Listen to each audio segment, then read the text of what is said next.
অনেকদিন পর খোলা আকাশে টিয়া পাখি দেখলাম।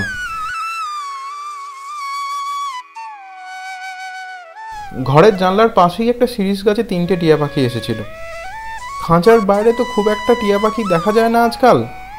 খাঁচায় বন্দি না করে তাই ক্যামেরা বন্দি করে আপনাদের সাথে শেয়ার করলাম।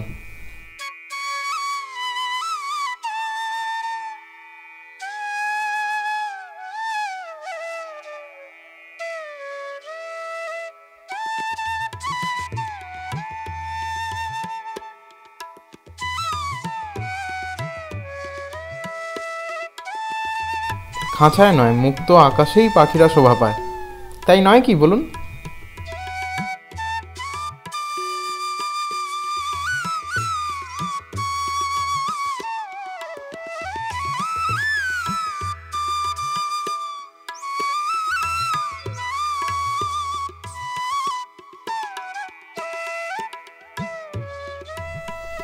যারা জঙ্গিপুরের ভিডিও দেখেছেন এবং পরের পর্ব অর্থাৎ মুর্শিদাবাদের ভিডিওর জন্য অপেক্ষা করছেন, তাদের বলি ভিডিও এডিটিং চলছে, কয়েকদিন দেরি হবে ভিডিও আসতে।